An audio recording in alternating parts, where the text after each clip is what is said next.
एक एक कर दिन बीत रहे थे, पर जीजी के यहाँ जाने का प्रोग्राम नहीं बन पा रहा था।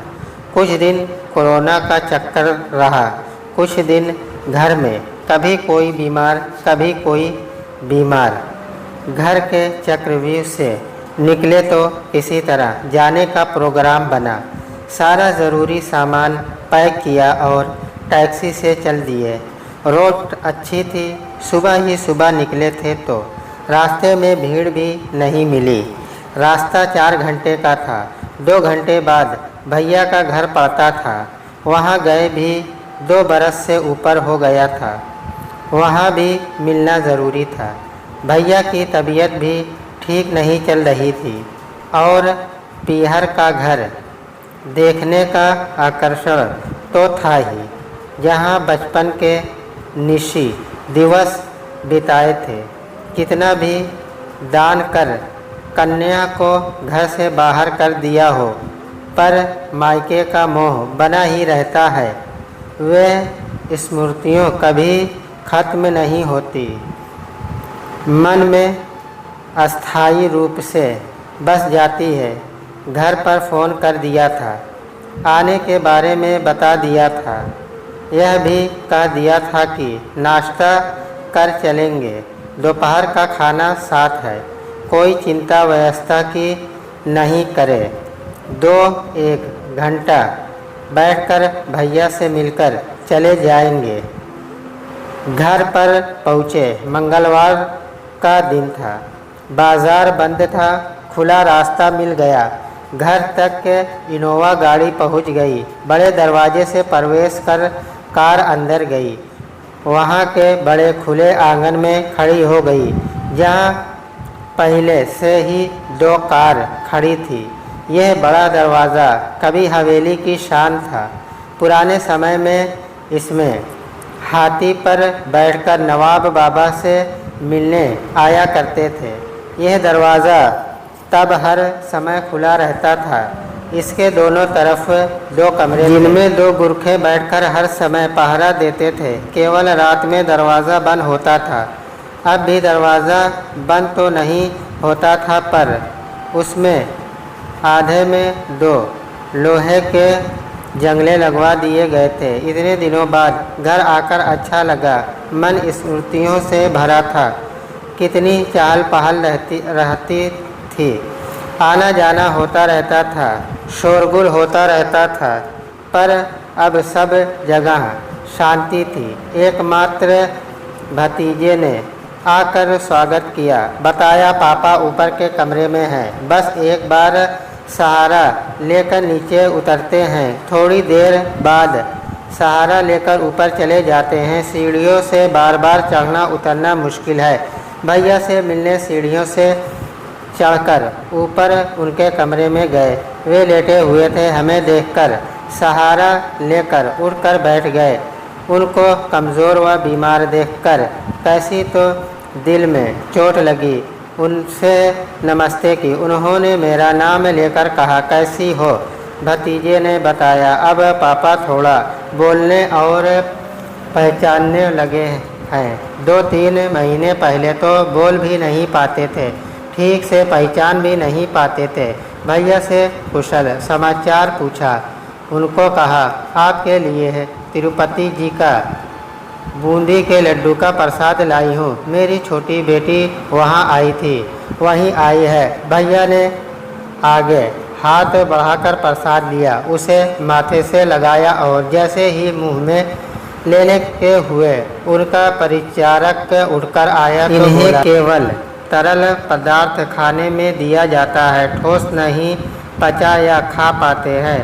परिचारक ने आगे बढ़कर उनके हाथ से प्रसाद ले लिया और केवल बूंदी का एक दाना उनके मुंह में दिया। भैया की इतनी कमज़ोर हालत हो गई है, मुझे पता नहीं थी। कितना कुछ समय के साथ बदल जाता है। तिरुपति जी की ही गणेश जी की छोटी सी लड़की की प्रतिमा भैया को दी। देखकर खुश हुए।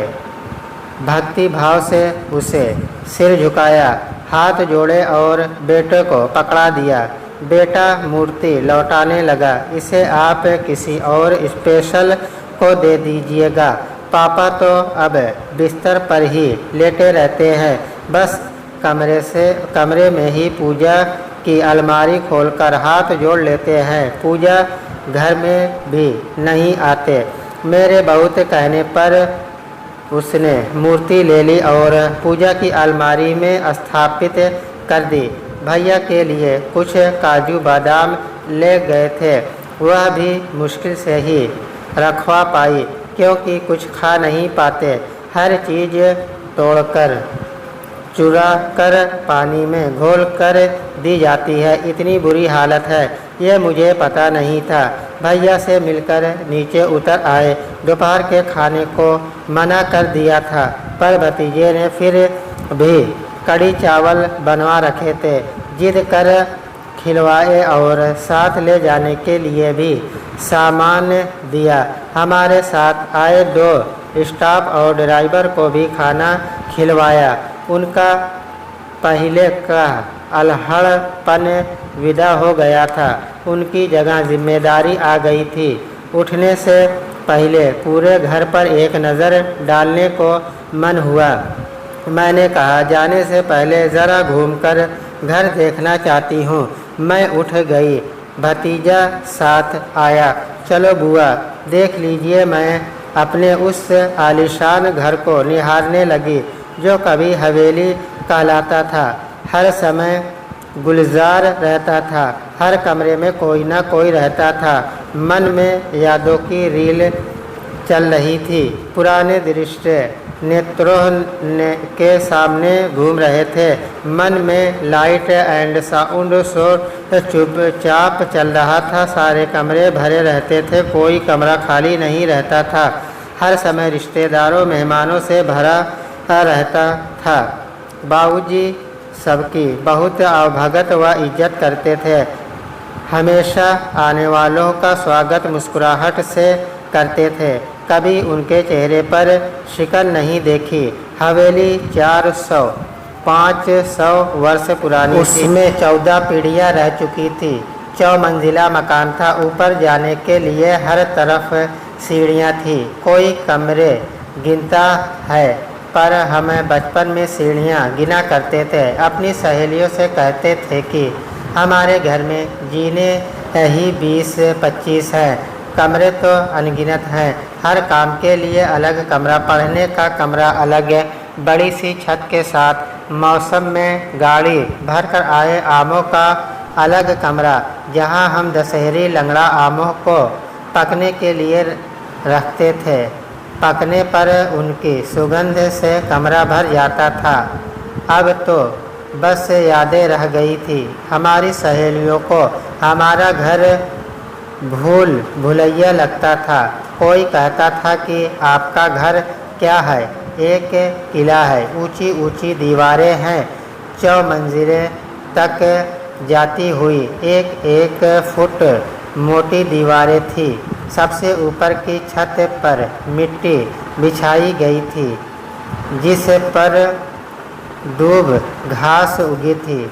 उस पर नंगे पैर चलते थे और मौसम में भाई लोगों के साथ मिलकर पतंग उड़ाते थे। बड़े आंगन में भाई के साथ मिलकर गिल्ली डंडा खेला करते थे। अब सब जगह ताले पड़े थे। काल के हाथों सब नष्ट हो गया। धीरे धीरे काल सब चुनता गया। इतनी बड़ी हवेली में अब बस 3 प्राणी रह गए थे, भैया, भतीजा और भतीजी की पत्नी। भतीजी के 2 बच्चे थे। 2 हॉस्टल में रहकर पढ़ रहे थे। बाकी सेवा करने वाले परिचारक व स्टाफ थे। जनश्रुति या कहिए कहावत है कि एक पीढ़ी 7 जनरेशन तक चलती है, उसके बाद ख़त्म हो जाती है। हमने भी सुना था कि यहाँ 7वीं पीढ़ी के बाद कोई पुत्र नहीं हुआ, पुत्रियों ही हुई। वंश चलाने के लिए एक बेटी, दामाद व उनके बेटे को घर रख लिया। उसी बेटी के पुत्र से वंश चला। 2 गोत्र हो गए। पूजा समारोह वगैरह में दोनों गोत्र का नाम बोला जाता था। सुनने में आता था कि जो दामाद घर जमाई बना था वह कभी खुश नहीं रहा और जल्दी ही चल बसा, पर उसके बेटे से वंश चल पड़ा। उसके बाद परिवार में हमारे बाबा चौथी पीढ़ी के थे और हमारे ताऊ जी 5वीं पीढ़ी के थे। हम लोग 6ठी पीढ़ी थे और हमारा भतीजा 7वीं पीढ़ी था। वह 6 बहनों के बीच में अकेला भाई था। उसके एक बेटा भगवान की कृपा से हुआ तो समझा गया कि 8वीं पीढ़ी का गई तो अंश चल जाएगा। जनसूत्री और कहावत को झूठा करते हुए यह पुत्र हुआ था।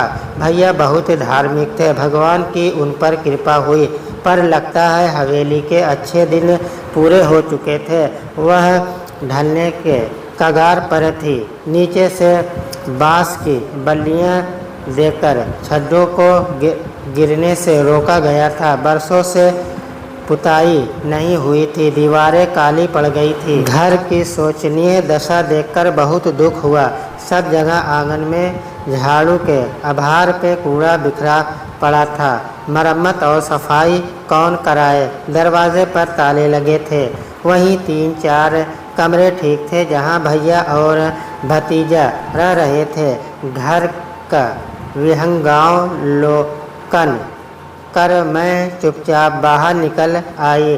कहने को कुछ नहीं था, बरबस आँखों में आंसू उमड़े आ रहे थे। बरबस उन्हें रोका और नमस्ते का निष्ठाचार पालन कर जाने को तैयार हुई। भतीजा बहू ने आकर चरण स्पर्श किया और अपने मन की अवस्था कहने लगी, इस घर में रहना मुश्किल लग रहा है। घर बदलकर दूसरी जगह जाना चाहते हैं, पर कैसे जाएं? मुझे उसे समझाना पड़ा। समय के अनुसार सबको चलना पड़ता है, इसी में बुद्धिमानी है। समय करवट बदलता है, सही समय से काम लेना चाहिए। समय पंख लगाकर उड़ता है, परिवर्तन होते देर नहीं लगती।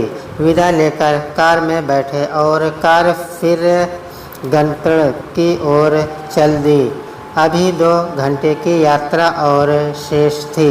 मन में घर देख आने का, भैया से मिल आने का जहाँ संतोष था, वहीं घर की जर्रर हालत देखकर मन फटा जा रहा था। रास्ता सुरम्य था। नया रास्ता एक्सप्रेस वे बन रह गया था। सड़क अच्छी सरपट दौड़ी जा रही थी, उससे तेज गति से मन भागा जा रहा था।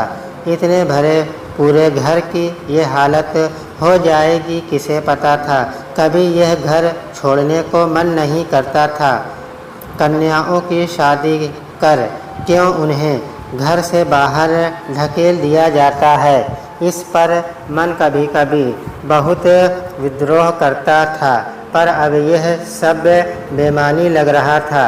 रास्ते में गन्ने के खेत, गेहूं की फसल, आम के पेड़ देखते हुए जा रहे थे। आम के पेड़ों पर बौर लग गए थे। एक जगह CNG लेने के लिए टैक्सी रुकी, पर लाइन लंबी थी। मशीन भी थोड़ी ख़राब थी। आधा घंटा लग गया। इस समय का सदुपयोग गन्ने का रस पीने में किया। पास ही गन्ने के खेत थे। ट्रेन से ट्रक पर गन्ने लादे जा रहे थे, ये देखना रोचक था। पास ही गन्ने का रस निकालने का ठेला था। हम सबने रस पिया। एक बड़ा गिलास रस केवल 20 रुपये में, साथ में नींबू एवं अदरक भी डाला गया था। शहर में यही महंगा मिलता। थकान दूर हुई। टैक्सी भी आगे की यात्रा के लिए तैयार हो गई। आगे का रास्ता भी अच्छा था। सब नया बन गया है। सब जगह बाईपास से होकर निकल रहे थे। रास्ते के पड़ने वाले कस्बे गांव को साइड में छोड़ते हुए तेज़ी से टैक्सी भागी जा रही थी। रास्ते में जो ठहरना पड़ा था और गन्ने का रस पी लिया था, इससे ताजगी आ गई थी और नींद भी ज़रूर भाग गई थी। इतने दिनों बाद लंबा सफ़र किया था तो अच्छा लग रहा था। रास्ते के मैदान और पहाड़ देखते जा रहे थे। ठंडी ताज़ी हवा के झोंके अच्छे लग रहे थे। आकाश खुला खुला था। मौसम अच्छा था। बहुत दिनों बाद घर से बाहर निकले थे। कोरोना की वजह से महीने से आना जाना बंद था। सब तरफ हरियाली थी। टैक्सी ड्राइवर अच्छा था, मज़ेदार बात करता चल रहा था। कभी कभी बीच में कोई भजन भी कुछ लाइनें गाने लगता था। उसने एक अंग्रेज़ यात्री का किस्सा सुनाया जिसको लेकर वह ऋषिकेश गया था। वह अंग्रेज़ हिंदी नहीं जानता था और यह ड्राइवर अंग्रेज़ी नहीं जानता था। केवल एक दो अक्षर कुछ समझ लेता था। दोनों के बीच की बातचीत हंसाने वाली थी। ड्राइवर स्वयं बोला कि वह पढ़ा लिखा नहीं है, कुछ काम चलाऊं अपने बच्चों से सीखा है जिन्हें वह पढ़ा लिखा रहा है। मन कल्पनाओं में डूबा हुआ था। जीजी अब कैसी होगी, यही ध्यान बार बार आ रहा था। पिछली बार 1 साल पहले आई थी, तब अकेली ही आई थी। तब इमरजेंसी में आना पड़ा था। जीजी गिर गई थी। बाएं पैर की घुटने से नीचे की बड़ी हड्डी टिबिया में फ्रैक्चर हो गया था। डॉक्टर ने ऑपरेशन बताया था। वहाँ हमारे एक कज़िन थे, उन्होंने ही फ़ोन करके सूचना दी थी। तब उनसे कहा था कि मेरे आने से पहले ऑपरेशन न कराएं, मैं पहुँच रही हूँ। इस बीच टेम्परेरी प्लास्टर कर दिया गया था, पर मैं तुरंत नहीं पहुँच पाई। तभी हमारे भाई का जो बीमार चल रहे थे स्वर्गवास हो गया था, जो उनसे छोटे और मेरे से बड़े थे। बड़ी विषमावस्था थी। बहन के पैर की हड्डी टूटी थी। उधर भाई की मृत्यु हो गई थी। मन विचलित हो टूट गया था। कुछ समझ नहीं आ रहा था कि क्या करें। भाई के संस्कार के बाद बहन के पास पहुंची थी। डॉक्टर से बहन के बारे में बात की। ऑपरेशन रिस्की था। बहन की बड़ी उम्र को देखते हुए यह कहना मुश्किल था कि वे एनेस्थीसिया सह पाएंगी और ऑपरेशन झेल पाएंगी। ऑपरेशन से पैर में रॉड डाली जाती। उनका हार्ट भी कमज़ोर था। स्टैंड पड़ चुका था। 2-3 अन्य डॉक्टरों से बात की। अपने रिश्ते के डॉक्टरों से भी राय ली। सबसे विश्वास के साथ राय मेरी नतीनी ने दी, जो MBBS पास कर MS सर्जरी में कर रही थी। उसने अपने सीनियर डॉक्टरों से भी राय ली थी और कहा था कि ऑपरेशन न कराएं। ऐसे ही आर्थोपेडिस डॉक्टर से हड्डी जुड़वा ले। एक पुख्ता राय मिल गई थी। भगवान की कृपा से कुशल डॉक्टर मिल गए थे। जिन डॉक्टर ने टेम्परेरी प्लास्टर किया था और ऑपरेशन करने वाले थे, उन्होंने ही फ़ोन करके रेफ़र कर दिया था और आप अथॉरिटीड डॉक्टर से बात भी कर ली थी कि आपके पास केस भेज रहा हूँ। जिन अथॉरिटीड डॉक्टर के पास से रेफ़र किया था, उनके पास पहुँचे। उन्होंने सब रिपोर्ट देखी और केस ले लिया। अपने बेटे को, जो डॉक्टर थे, बुलाकर दिखाया, समझाया और एक्सरे रिपोर्ट दिखाई। उनके बेटे भी ऑर्थोपेडिक डॉक्टर थे और पिता के विधवा हो जाने के कारण उनके ही साथ काम उनकी निगरानी में करते थे। कुछ दवाइयाँ उन्होंने दी और दूसरे दिन आने को कहा। दूसरे दिन वहाँ समय पर पहुँचे। बहन को एम्बुलेंस में लेकर अस्पताल से उसी दिन प्लास्टर बांधकर छुट्टी कर दी गई। कुछ दवाएं दी गई। खाने पीने का ध्यान रखने को कहा गया। तब मैं 2 महीने बहन के पास रुकी थी। उनकी देखभाल के लिए वे अकेली थी। केवल सेवक गए थे। 2 महीने बाद मुझे वापस जाना पड़ गया था। मेरी बेटी ने सूचना दी थी, पापा बीमार पड़ गए हैं, उन्हें अपने पास ले आऊं, आप जल्दी आए। मैं वापस लौट आई, यह कहकर कि जल्दी आऊँगी, कुछ दिनों की बात है, पर मैं जल्दी नहीं लौट पाई। मैं खुद बीमार पड़ गई थी। कुछ दिनों बाद उनके बाद जो चक्कर लगा, बहन के पास जाना टलता रहा। कैसे तो 1 साल बीत गया और अब जाना हो रहा है। जब जाने का प्रोग्राम बना और मैंने बहन से कहा कि हम दोनों आ रहे हैं आपके पास, तो उन्होंने कहा अभी मत आओ, जब मैं कहूँगी तब आना। जब हम आने को कहते वे तलवार देती, 2-1 बार टैक्सी लौटा देनी पड़ी। प्रोग्राम बनते बनते रह जाता। उनसे पूछा, आप मना क्यों कर रही हैं? अभी नहीं आ पाएंगे तो बाद में आना मुश्किल है। उन्होंने कहा, मैं बताऊंगी, जब मैं ठीक हो जाऊं तब आना, अभी आकर परेशान हो जाओगी। अब क्या किया जा सकता था।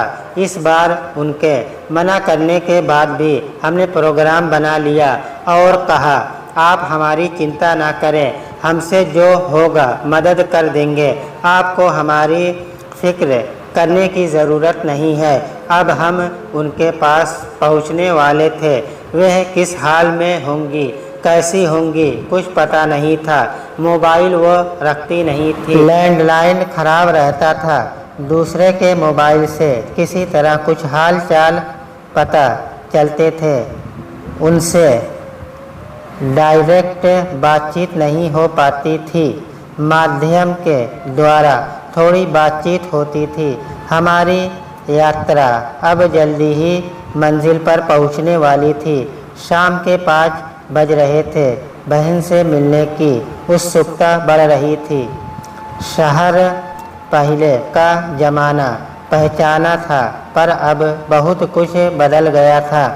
जगह जगह नए पुल और फ्लाईओवर बन गए थे। रास्ता पहचान में नहीं आ रहा था। गाड़ी रोककर बीच बीच में पूछना पड़ रहा था। पर दिन छिपने से पहले पहुंच जाने की खुशी भी थी। रास्ता ठीक नहीं होता तो और देर लग सकती थी। सुबह सुबह चलना अच्छा रहा। आखिरकार बहन के निवास स्थान पर पहुंच ही गए। टैक्सी जाकर बंगले के गेट पर खड़ी हो गई। सब और शांति थी। गेट खोलकर अंदर गए। टैक्सी से सामान उतरवाने लगे। मैं उतरकर अंदर जाने को भी थी। जीजी की दिन वाली नर्स बाहर आई। उसने बताया कि जीजी सो रही हैं। वह सामान रखवाने में सहायता करवाने लगी। मैं अंदर गई। जीजी के कमरे में जाकर देखा, वो सो रही थी। उन्हें हमारे आने का पता नहीं चला था, जबकि फ़ोन से खबर कर दी थी कि आते आते शाम के 4-5 बज जाएंगे। वो गहरी निंदा में थी, क्लांत और थकी हुई लग रही थी और दुबली पतली हो गई थी, जबकि दुबली वे शुरू से ही थी। थोड़ी देर तक निशब्द उनके देखती रही। उनकी नींद तोड़ना ठीक नहीं समझा। दबे पैरों से वापस लौट आई और सामान चेक करने लगी कि ठीक से सब उतर गया या नहीं। सामान उतरवाकर टैक्सी वाले का धन्यवाद कर उसे विदा किया कि हमें समय पर सुरक्षित रूप से पहुंचा दिया। जीजी की नर्स ने बताया कि ये बहुत देर से आपके आने का इंतज़ार कर रही थी। दोपहर लेटी नहीं थी। आपके कज़िन भी आपसे मिलने के लिए आकर बैठे हुए थे। अभी थोड़ी देर पहले उठकर गए हैं। उनके जाने के बाद ही ये आपका इंतज़ार करते करते लेटी हैं। सामान यथास्थान कमरे में रखा गया। लिविंग रूम में बैठकर मैं विचारों में डूब गई। सारा घर शांत पड़ा था। घर में और कोई भी नहीं था। बाहर का लॉन वैसा ही था जैसे पहले था। यह लॉन जीजा जी के हाथ का लगाया हुआ था, जिन्हें गए 10 वर्ष होने जा रहे थे। मौसम के सब फूल वैसे ही खिले थे, बाहर कुछ परिवर्तन नहीं दिखता था, पर पीछे का सब्जी बगीचा संवरा हुआ नहीं था। जगह जगह घास उग गई थी। रखरखाव और देखभाल के अभाव में पीछे का छोटा लॉन भी उमड़ खाबड़ सा ही था। पानी के अभाव में घास पीले पड़ गई थी। बाहर का एक चक्कर लगाकर आकर बैठ गई थी और जीजी के उठने का इंतज़ार करने लगी। लगता था कि शोरगुल और आवाज़ सुनकर उनकी नींद टूट गई थी। उनके कमरे में अंदर आकर नमस्कार किया। उन्होंने प्यार से हाथ पकड़ा, बैठने का इशारा किया। खुद भी उठ गई और सहारा लेकर बिस्तर पर ही बैठ गई। उनकी ऐसी पड़ाव लंबी हालत देखकर दुख हुआ। मन ही मन अपराध बोझ हुआ। हमें और पहले आना चाहिए था, पर परिस्थिति पर किसका बस चलता है। जो है बस उसे स्वीकार करना पड़ता है। उनसे बताया कि घर पर भैया से मिलती हुई आई हूँ, इसलिए आने में थोड़ी देर हो गई, पर सुबह ही सुबह चले थे, इसलिए अच्छे टाइम आ गए। वह भैया के बारे में पूछने लगी, पर मेरी बात वे ठीक से सुन नहीं पा रही थी। सुनने में दिक्कत होने लगी थी। कान से कम सुनाई देने लगा है। अकेली रहती हूँ, कोई आने जाने वाला नहीं है। बात करने की ज़रूरत ही नहीं पड़ती। चुपचाप पड़ी रहती हूँ। ना सुनना ही अच्छा, न सुनूंगी न गुस्सा करूंगी। यह कहकर वह हंस पड़ी। उनकी विनोद प्रियता वैसी की वैसी ही, पहले जैसी ही बनी हुई थी। देखकर अच्छा लगा। इतने दुख और अकेलेपन में भी वे मुस्कुरा रही थी। इनको देखकर वे कहने लगी, आप इतने झुक क्यों गए हैं? कंधे झुकाकर लाठी लेकर चलने लगे हैं, जबकि मेरे से 4.5 साल छोटे हैं। यह कहकर उन्होंने कंधे थोड़ा हिलाकर झुकाकर इनकी नकल उतारी और हंसने लगी। फिर बोली, मुझे देखो, मैं अभी तक ठीक हूँ, जबकि आपसे बड़ी हूँ। मेरे दांत भी ठीक हैं और सब भी ठीक है, पर पैर में थोड़ी प्रॉब्लम हो गई है, यह भी ठीक हो जाएगी। उनका आशावाद जानकर अच्छा लगा। हमारे खाने पीने के बारे में पूछने लगी। कुछ खाया या नहीं? दोपहर में क्या खाया? अभी कुछ लेना चाहो ले लो, सब सामान रखा है। उनसे बताया, भैया के यहाँ से दोपहर को कड़ी चावल खाकर आ रहे हैं। भतीज बहू के हाथ के बने हुए बहुत सा खाना साथ में है। रात का हो जाएगा, आप खाना बनवाने की चिंता न करें। वे बोली, देखो नल में पानी आ रहा है या नहीं, हाथ मुंह धोकर फ्रेश हो जाओ। बहुत हिम्मत करी आने की, तुम्हारे आने से बहुत अच्छा लग रहा है, नहीं तो अकेली पड़ी थी। उन्होंने अपने दुख चिंता के बारे में कोई बात नहीं करी। हमारा ही दुख सुख पूछती रही और हमारे आने पर खुशी व्यक्त करती रही। वे कहने लगी, इटली से भतीजी मिलने आई थी, कुछ दिन पहले मेरे से ही मिलने आई थी। पूरे दिन मेरे पास बैठी रही, सुबह से रात तक बैठी रही। दोपहर का खाना भी नहीं खाया, बस नारियल पानी बाहर से मंगवा कर पिया। मैंने कहा, हाँ, उसका फ़ोन मेरे पास भी आया था। आपके घर का पता पूछ रही थी, जो मैंने बता दिया था। वह अपने एक फ्रेंड के घर ठहरी थी। ऋषिकेश भी नहाने गई थी। उनके हस्बैंड ने ऋषिकेश कभी देखा नहीं था। उसने भी 20 साल बाद देखा था। इससे पहले कभी बचपन में नहीं गई थी। जीजी उत्सुकता से बात सुन रही थी, पर कुछ समझ पा रही थी, कुछ नहीं। उनकी नर्स को मेरी बात उनके कान के पास जाकर रिपीट करनी पड़ रही थी, इसलिए ज़्यादा विस्तार से बात करने की गुंजाइश नहीं। फिर भी मैंने बात आगे बढ़ाई। वह परमार्थ निकेतन गंगा जी की आरती भी देखने गई थी। वहाँ सबसे आगे बैठने का मौका मिल गया। गंगा जी के जल का स्पर्श भी किया था। बहुत खुश हो रही थी। वहाँ के फ़ोटो भी उसने भेजे थे। मैंने उन्हें वे फ़ोटो व्हाट्सएप पर दिखाए। देखकर वे खुश हुई। मुन्ना को भी गंगा जी की आरती सुनने का शौक़ था। रात को उसे सुलाते समय मैं रोज़ गंगा जी की आरती उसे सुनाती थी। उन्होंने कहा सुनकर मैं कुछ न कह सकी और बात का रुख मोड़ दिया। मुन्ना उनकी एकमात्र संतान था, जो 5 वर्ष की आयु में ही आज से कोई 65 वर्ष पहले दिवंगत हो चुका था और आज भी उसकी याद उनकी स्मृति में ताज़ी थी। उनकी चाय का टाइम हो गया था। मैंने कहा आप चाय ले लीजिए, हम भी फ्रेश होकर आते हैं।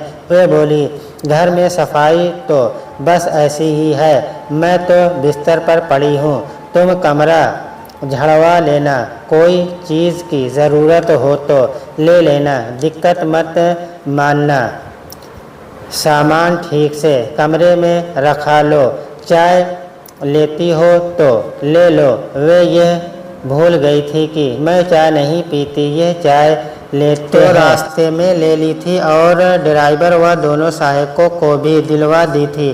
कमरे में आकर देखा सामान सब ठीक से लग गया था, सफाई भी अच्छी खासी थी। जीजी की नर्स से पूछा कमरे में धूल पर्दा नहीं है, साफ सुथरा है, सफाई किसने की? उसने कहा आंटी ने कहा था, सफाई मैंने कर दी, धूल वगैरह झाड़ दी, बाथरूम में भैया ने धुलवा दिया था, जो पार्ट टाइम आता है। जीजी ने बिस्तर पर पड़े पड़े भी हम लोगों का इतना ख्याल रखा जिससे किसी तरह की परेशानी नहीं हो। समय भागते देर नहीं लगती, परिस्थितियां बदल जाती है पर मन वही रहता है। जीजी इतनी सफाई पसंद थी पर अब लाचार हो बिस्तर पर पड़ी है। कहती हैं सब ठीक हो जाएगा, मैं ज़रा उठ जाऊं फिर सब ठीक मिलेगा। बिना अपने देखे कोई काम नहीं करता। हम भी थके हुए थे, दिन भर का सफ़र था।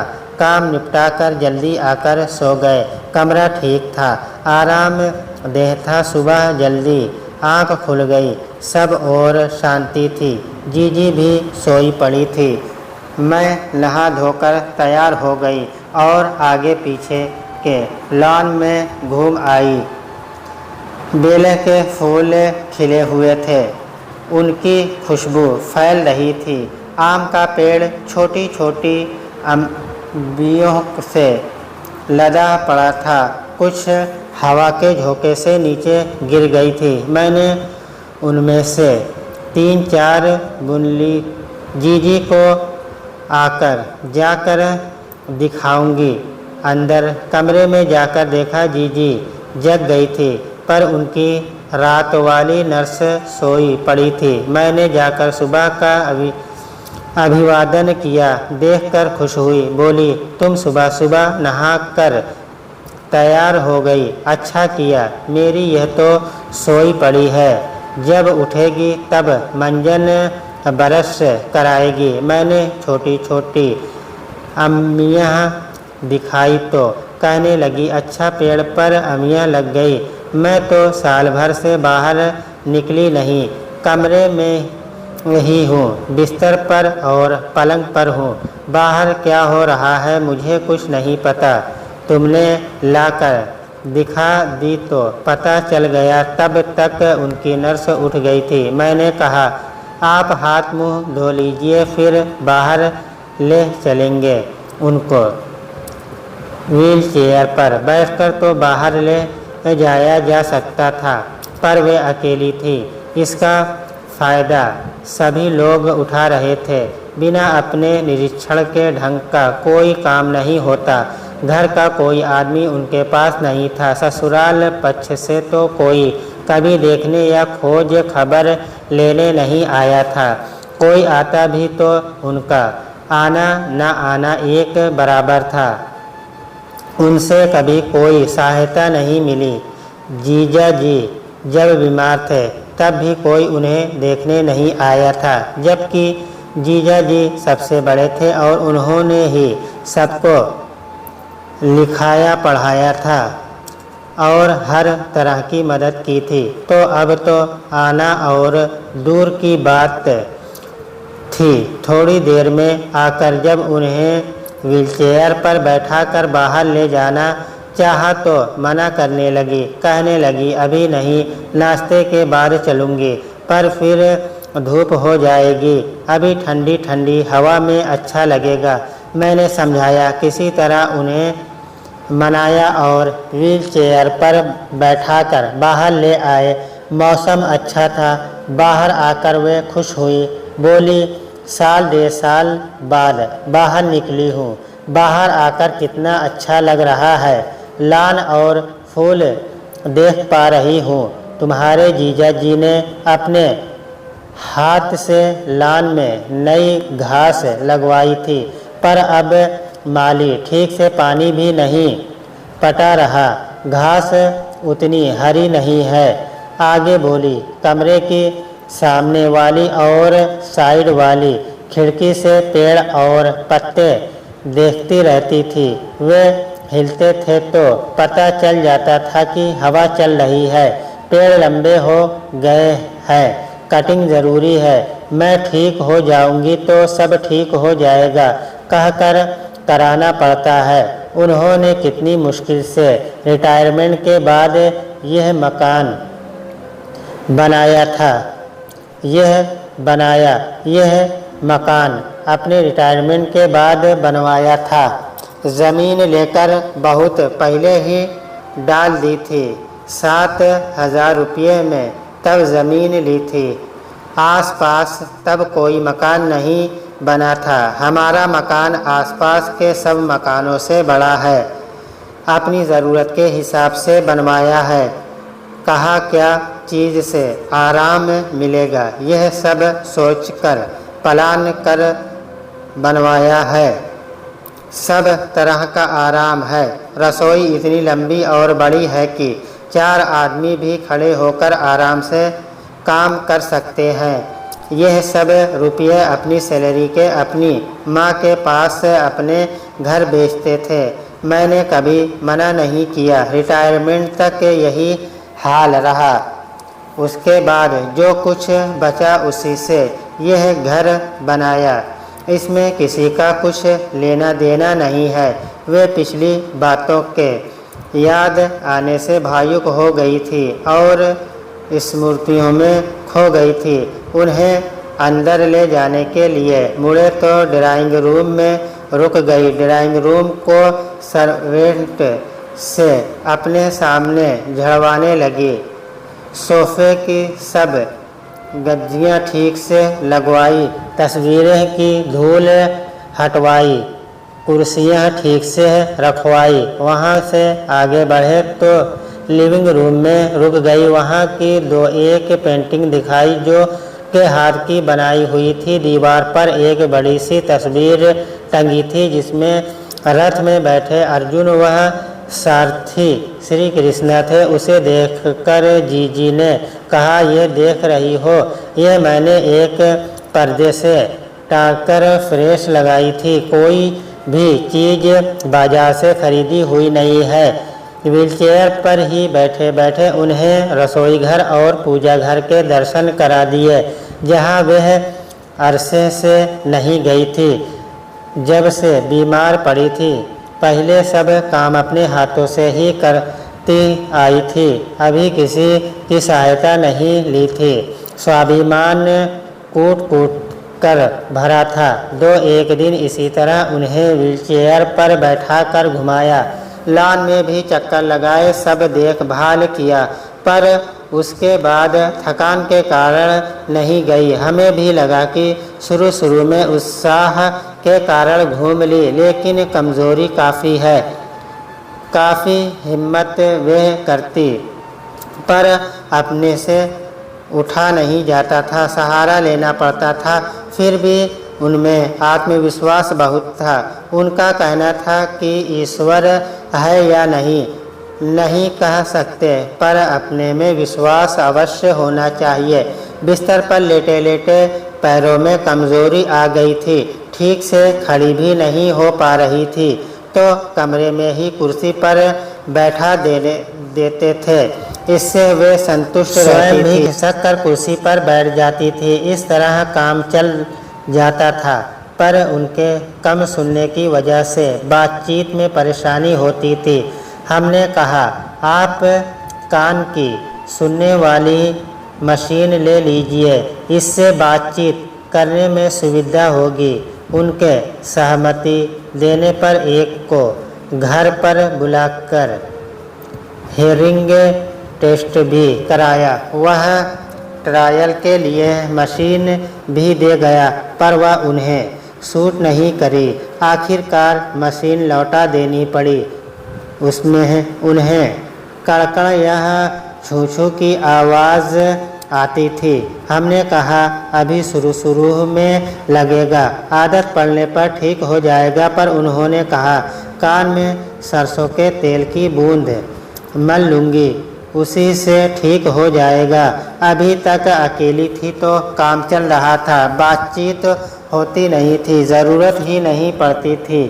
अब धीरे धीरे ठीक हो जाएगा।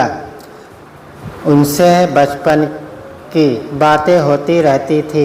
उन्होंने एक दिन कहा, तुमने बड़े बाबा जी की याद है? फिर अपने से बोली, तुम्हें कैसे याद होगी, तब तो तुम हुई भी नहीं थी, मैं ही तब 6 महीने की थी। जब उनका देहावसान हो गया, फिर पूछा, तुम्हें छोटे बाबा जी की याद है? मुझे उनकी भी याद नहीं थी, पर मेरे से बड़ी और उनसे छोटी जो बहन थी, वह बताया करती थी कि तब मैं 1.5-2 साल की थी और उनके पेट पर कूदा करती थी। मैंने कहा, मुझे छोटे बाबा जी की तो ठीक से याद नहीं है, पर एक धुंधला सा चित्र है कि उनके कमरे के आसपास की पलहड़ी में सफ़ेद फूलों का लंबा सा गुलदस्ता लाल रंग के फूलदान में रखा रहता था और भीगे सफ़ेद बारीक कपड़े में लिपटा हुआ खुशबूदार हल्के हरे रंग का कुछ बड़ा सा थोड़ा लंबा सा फूल रखा करता था। बाद में पता चला था कि सफ़ेद फूल केतकी के थे और भीगे कपड़े में लिपटा हुआ केवड़ा था। जीजी ने कहा, तुम्हें खूब याद रहा। छोटे बाबा जी को केतकी के फूल और केवड़ा बहुत पसंद थे। बाग से माली दे जाता था। हमारा बाग बहुत बड़ा था, सब तरह के पेड़ वहाँ थे, फलों के वृक्ष थे, सब तरह के फूल थे, साग सब्जी थी। बचपन में बाबूजी के साथ रोज़ सुबह या शाम में पेशावरी टांगे में बैठकर बाग में घूमने और देखभाल करने जाया करते थे।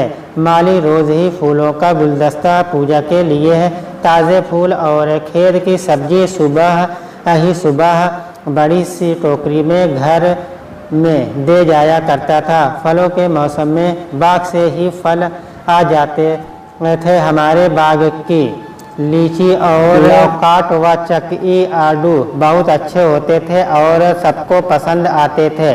मौसम में आम भी खूब अच्छे और मीठे आते थे। हमारे बाबा जी 2 भाई थे। बड़े बाबा जी के 2 बेटे थे, पर छोटे भाई निसंतान थे। रिश्ते की चाची ने अपनी भतीजी की शादी छोटे बाबा जी से करा दी थी, पर उनके कोई संतान नहीं हुई थी। हम सब बच्चे बड़े बाबा जी के बड़े बेटे के थे। बड़े बाबा जी के छोटे बेटे को छोटे बाबा जी ने बाद में गोद ले लिया था। सब परिवार प्रेम भाव से साथ ही रहता था। किसी को पता नहीं चलता था कि कौन किसका है। जीजी पिछली यादों में खोई हुई थी। उन्होंने बताया, छोटे बाबा जी हुक्का पीते थे। उनके हुक्के में चांदी की नली ऊपर में लगी हुई थी, जिससे वे हुक्का गुड़गुड़ाते थे। उनके हुक्का पीने के बाद हम और छोटे भाई, जो बराबर के से थे, चुपके से वहां जाते थे और उनका हुक्का गुड़गुड़ा आते थे, फिर भाग जाते थे और खुश होते थे। उन्होंने बताया, गर्मियों में शाम होने पर भिश्ती बड़े सहन में छिड़काव कर जाता था। 2 पलंग इधर उधर दोनों तरफ बिछ जाते थे। बीच में दोनों तरफ 5-6 कुर्सियां बिछ जाती थी। चलो बड़ी हवेली में चलकर बैठते हैं, कहकर छोटे बाबू, जगदीश जी आदि कुछ लोग मिलने चले आते थे। दोनों तरफ 2 नौकर हाथ में बड़ा पंखा लेकर पंखा झलते रहते थे। हमने वे सब ठाट देखे थे। पहले के जीजी ने पिछले बातें समस्त करते हुए बताया, हमने सुना है कि जब मैं पैदा हुई थी तब बड़े बाबा जी ने यह सुनकर 30 साल बाद घर में बेटी हुई है, कहा था। बेटी तो आई है पर जूते बहुत तुड़वाएगी। बाबा जी का कहना भी एक तरह से सही था। वे 2 भाई और 6 बहनें थे। हमारे बाबा का देहांत भी जल्द हो गया था। बहुत छोटी उम्र में ही बाबा जी पर सब बहनों की शादी की जिम्मेदारी आ गई थी। सब बहनों की शादी और दान दहेज की बड़ी जिम्मेदारी उन पर छोटी उम्र में ही आ गई थी, जिसे उन्होंने बखूबी निभाया। वे बहुत उदार दिल थे। गरीब आदमी की लड़की की शादी आर्थिक सहायता करा देते थे, बिना एहसान जताए। गरीब बच्चों की शिक्षा के लिए चुपचाप गुप्त सहायता करते रहते थे। रोगियों की दवा के लिए सहायता करते थे। उन्हें लोग देवता की तरह मानते और पूछते थे। पूरे शहर में उनका दबदबा था। सुनते हैं कि उस जमाने में जब हिंदू मुस्लिम दंगे होते थे, अंग्रेजों का जमाना था, अंग्रेज कलेक्टर दंगों को दबाए, मैं उनकी सहायता मांगता था। बाबा जी को सब जानते थे, उनके एहसानों के दबे हुए थे। जैसे ही वे 2 एक लोगों का नाम लेकर पुकारते कि किस बात का झगड़ा है, सब लोग चुपचाप तितर बिखर हो जाते थे, वहाँ से लौट जाते, सब शांत हो जाता। ऐसे घर में इतने वर्षों बाद लक्ष्मी स्वरूपा बेटी आई तो उसे राजकुमारियों की तरह पलना ही था और उसी तरह उनका लालन पालन बहुत लाड प्यार से हुआ। इतने लाड प्यार से पली बेटी की शादी अच्छे से घर परिवार में सुयोग्य वर के साथ हो, यह स्नेहिल पिता का सपना था। अच्छा घर परिवार ढूंढने की उन्होंने भरसक कोशिश भी की। अपनी लाडली बिटिया की शादी कहाँ करें, इसके लिए ताऊजी बहुत चिंतित थे। कई जगह लड़के देखे पर कोई पसंद नहीं आया। एक लड़के पर निगाह टिक गई। वह लड़का पढ़ाई में अच्छा था, नौकरी अच्छी थी, लड़के में कोई ऐब नहीं था, शाहकारी था। पिता ने सोचा बेटी सुखी रहेगी, पर परिवार साधारण होते हुए भी वहाँ रिश्ता तय कर दिया। बेटी की शादी कर विदा किया। विदा के समय ताऊजी ने बेटी को समझाया, सीख दी, मैंने केवल लड़का देखा है, लड़का ठीक है, तुम दुख मत मानना।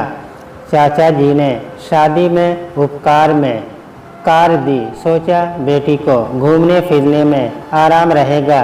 बेटी कार चलाना जानती है, पति के साथ आने जाने घूमने में सुविधा रहेगी। उन्होंने कार के सामने नाम विवाह की तारीख आदि खुदवा दी। शौक शौक में दूरदर्शी चाचा द्वारा कार्य दिया जाना बहुत बड़ा सहारा बन गया, जिसे पता था कि लड़का अपनी तनख्वाह का पूरा पैसा अपनी माताजी को भेजता था, अपने लिए कुछ नहीं रखता था। शादी के बाद भी लड़का अपना पूरा का पूरा पैसा माताजी के पास भेजता रहा। उसकी माताजी ने कभी नहीं पूछा कि बेटा तुम्हारा खाना पीना कैसे चलता है। जीजी पिछली बातों को याद करते हुए बताती है, बाबूजी ने कहा था मैंने खाली ये लड़का देखा है, इसी में सारी बात आ गई, अर्थात और कुछ नहीं है। पर लड़के के पेट में घुसकर तो नहीं देखा जा सकता। ये सारे का सारा पैसा घर भेजते थे।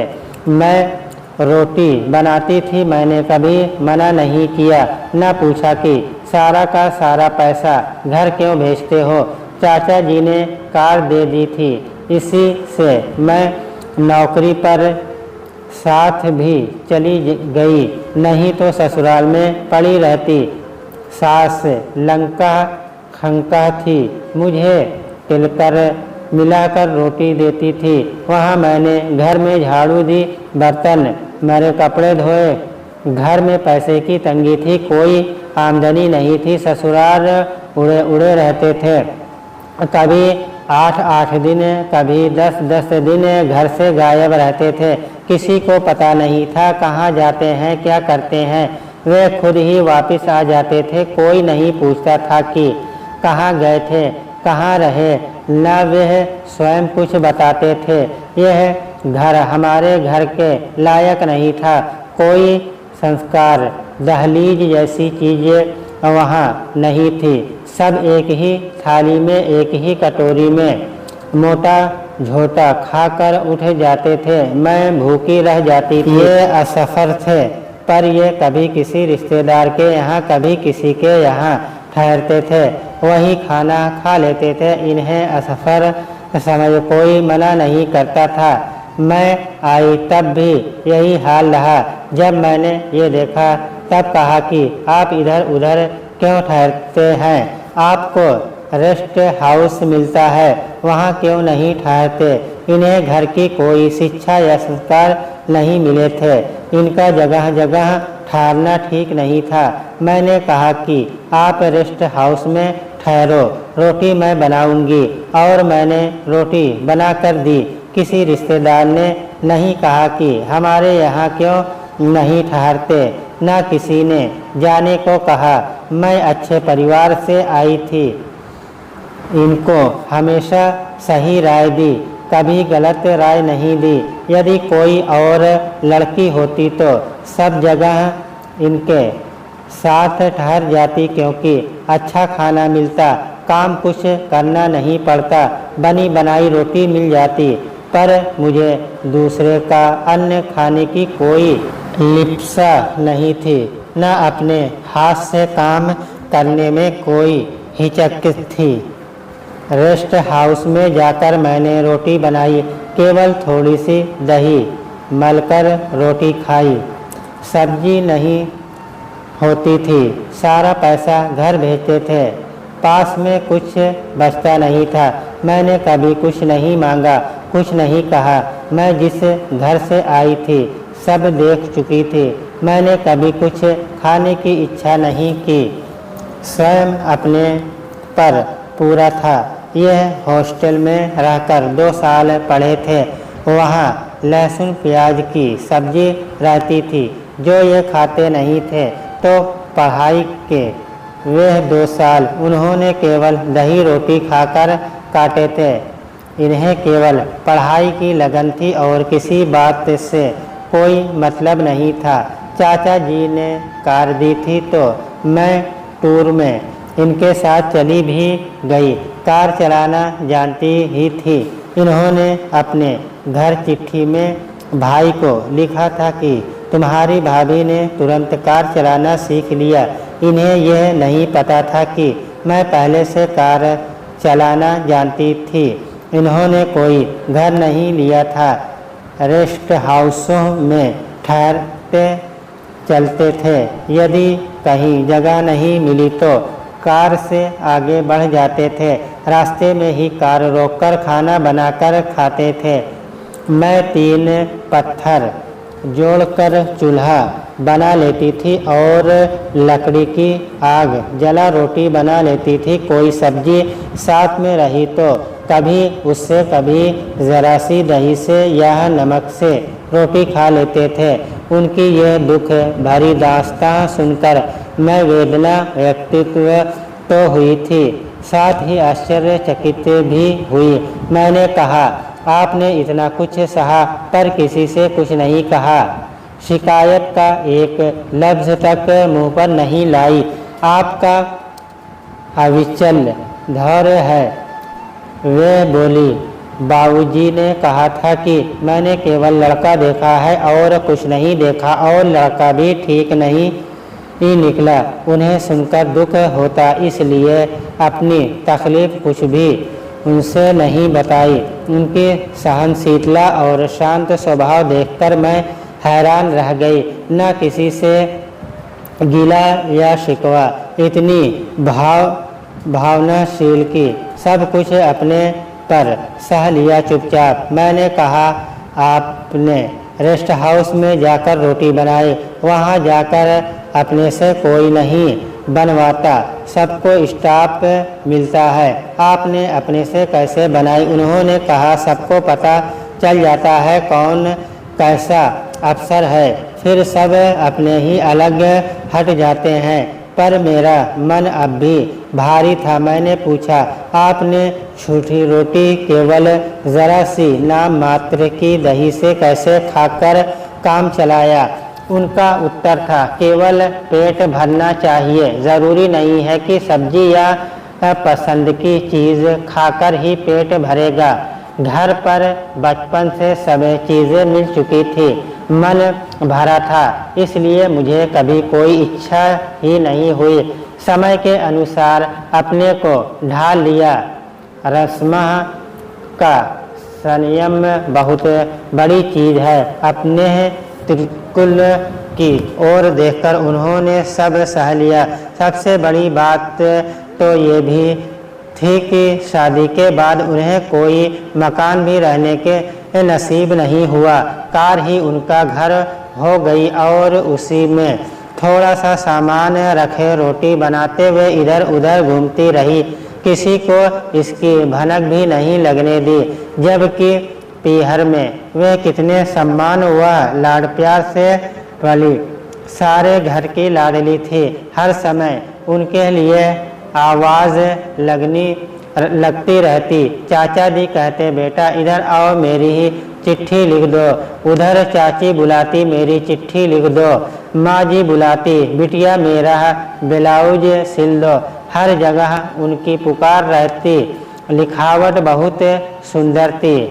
ऐसे ही इधर उधर घूमते